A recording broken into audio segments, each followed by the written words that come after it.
मेरे प्यारे आका ने सलाम के प्यारे दीवानों, और एक अहम चीज, जब बंदा सजदा करना छोड़ देता है तो कुदरत बस्ती को तबाह कर देती है, कुदरत बस्ती को बर्बाद कर देती है। पूरी बस्ती के अंदर देख करके घूमिए, निकलिए, कितने लोग हैं जो मस्जिद में सजदे के लिए पहुंचते हैं।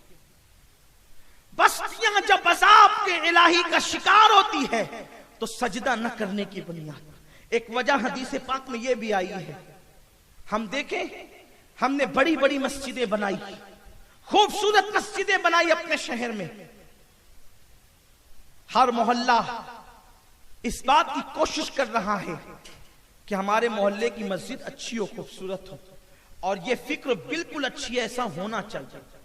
लेकिन हम जितना मोहल्लों की मस्जिदें खूबसूरत बनाने की फिक्र में है, उतने नमाज पढ़ने की फिक्र भी हमें है। हमने मस्जिदों में झूमर तो सऊदी से लाकर लगा, कोई अमेरिका और बर्तानिया से झूमर मंगा करके लगा रहा है। आपसे पूछता हूं, इन झूमर के लगाने से मस्जिदें खुश हो जाएगी? मस्जिदों की जीनत झूमर में नहीं है। अगर मस्जिद की जीनत झूमर में होती तो मेरे रसूल की मस्जिद, जब रसूल पाक ने मस्जिद बनाई जिसे मस्जिद नबवी कहते हैं, उस मस्जिद को अर्श भी रश्क की नजर से देखता होगा, जिसका इमाम सैयदुल अंबिया है, जिसमें मुक्तदी अबू बकर सिद्दीक, उमर इब्ने फारूक, उस्मान उमर फारूक, हजरत उमर इब्ने खत्ताब, उमर फारूक आजम, उस्मान इब्ने अफ़्फ़ान, अली इब्ने अबू तालिब, साद, सईद, तलहा व जुबैर, गोया के नबियों के बाद ऐसी जमात रूए जमीन ने देखी ही नहीं, चश्मे फलक ने देखा ही नहीं, ना इमाम ऐसा देखा, ना मुक्तदी ऐसे देखे। इस शान का इमाम, इस शान के मुक्तदी, लेकिन अल्लाह अकबर, उस मस्जिद के अंदर कोई अमेरिका बर्तानिया का झूमर तो न लगाया गया। उस वक्त इन ममालिक के वजूद भी शान से न थे। लेकिन आपसे पूछना चाहता हूं, आज हम झूमर लगाकर खुश हैं, मस्जिद का ट्रस्टी खुश है, मस्जिद के जिम्मेदार खुश हैं, मस्जिद के मुसल्लियान खुश है, कितना खूबसूरत झूमर है। झूमर से मस्जिद की जीनत नहीं है। मेरे आका फरमाते मस्जिद की जीनत कसरत सजदे की बुनियाद पर है।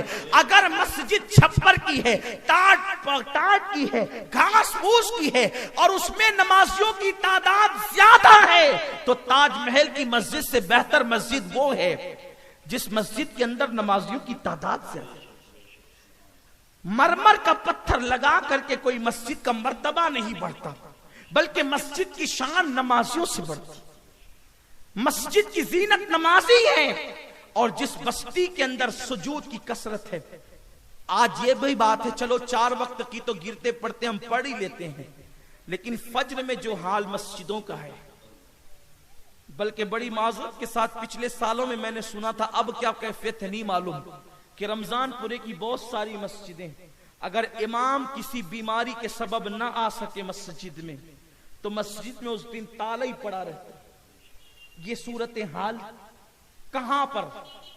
मालेगांव जैसे शहर, गुंबदो मीनार के शहर में, मुस्लिम अक्सरियत शहर में, मुसलमानों चुल्लू भर पानी में डूब जाने का मकाम है। जिस वक्त फज्र की नमाज में किसी मस्जिद पे ताला पड़ा होता होगा, उस वक्त रसूल पाक के दिल पे क्या गुजरती होगी। ये मस्जिदें यूं ही बन गई, इन मस्जिदों के पीछे कोई कुर्बानी नहीं, इन मस्जिदों के पीछे कोई खून नहीं बहा, इन मस्जिदों के पीछे कोई कुर्बानी नहीं दी गई। शब अबी तालिब की कुर्बानी क्या थी? सहाबा की कुर्बानी क्या थी? बद्र, ओहद, खंदक और खैबर की कुर्बानी क्या थी? करबला की कुर्बानी क्या थी? कितना तसलसल है कुर्बानियों का, जब हमारी बस्तियों के अंदर मस्जिद बनने का मिजाज बना है। लेकिन हमने मस्जिदों की अहमियत क्या जानी? अपने घर में अगर छोटी सी कोई तकलीफ हो जाए तो हर आदमी बेचैन होता है, और अल्लाह का घर वीरान हो तो किसी को बेचैनी नहीं। एक हदीस पाक का मफहूम अपने अल्फाज में पेश करता हूं, जरा दिल के कानों से सुनो। बस्तियां क्यों तबाह होती हैं? उसका एक सबब सजदे का तर्क करना भी है। हम अपने घर में एसी लगा रहे, घर आबाद रहे, पंखे लगा रहे, घर आबाद रहे, छत अच्छी बना रहे, घर आबाद रहे, इंतजाम अच्छा कर रहे, घर आबाद रहे। घर की आबादी, बस्ती की आबादी इससे नहीं होगी। अगर अपने घरों को आबाद देखना है तो सजदे करो। बल्कि हुजूर ने जमानत दी उनके घरों की आबादी की। एक दिन मेरे आका बड़े खुश हैं, मेरे सरकार ने हाथ उठा के अर्ज की, अल्लाह उन घरों को हमेशा हरा भरा रखना, अल्लाह उन घरों को हमेशा हरा भरा रखना, अल्लाह उन घरों को हमेशा हरा भरा रखना। आप कहते हैं ना हरा भरा रखना, आप दुआ देते अपने बच्चों को, अल्लाह तुझे हमेशा हरा भरा रखे। बहू को दुआ देते हो, अल्लाह तुझे हमेशा हरा भरा रखे। बेटी को दुआ देते हो, अल्लाह तुझे हमेशा हरा भरा रखे। यही तो है ना हरा भरा रखने का क्या मतलब? कि आपके बच्चा या बेटी या बीवी के बदन पे कोई हरा कपड़ा लपेट दे, ये मतलब तो नहीं। हरा भरा का मतलब ये है कि अल्लाह तुझे जैसे हरियाली के अंदर ताजगी होती है वैसे तुझे हमेशा आबाद और ताजा तरीन रखे। यही है ना। अब हम दुआ करें, अल्लाह चाहे कबूल करे चाहे रद्द करे, लेकिन ये दुआ वो कर रहा है जिसका नाम आदम लेते हैं दुआ में, बल्कि जो जाने दुआ है उस जाने दुआ का नाम आदम ले तो उनकी दुआ कबूल हो।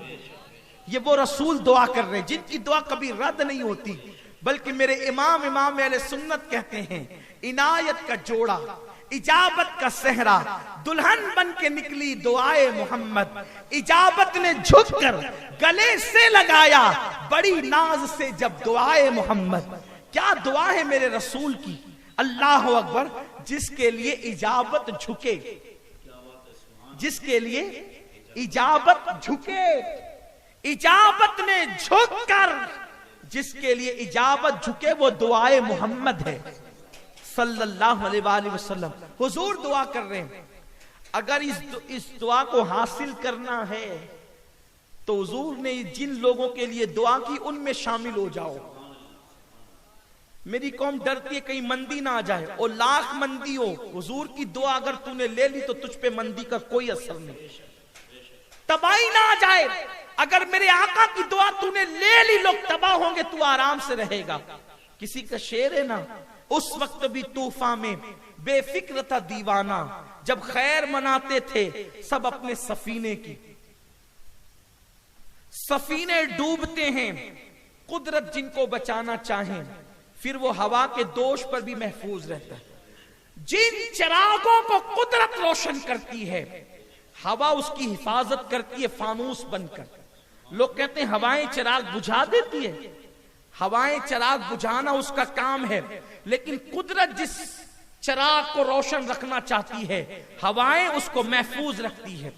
छुरी का काम काटना है, लेकिन जिस गर्दन को कुदरत बचाना चाहती है छुरी चलकर भी उस इस्माइल की गर्दन का कुछ नहीं बिगड़ता। आग का काम जलाना है, लेकिन जिस वजूद को अल्लाह बचाना चाहता है, नारे नमरूद में इब्राहिम गुलजार बन जाती है, नारे नमरूद इब्राहिम के लिए। इसी तरीके से जेल खाना इंसान को तबाह कर देता है, लेकिन खुदा जिस जेल से बादशाहत का सामान करना चाहता है तो यूसुफ को मिस्र के कैद खाने से निकालकर मिस्र का तख्त अता किया जाता है। किसी शायर ने इसीलिए तो कहा है, फानूस बन के जिसकी हिफाजत हवा करे वो शम्मा क्या बुझे।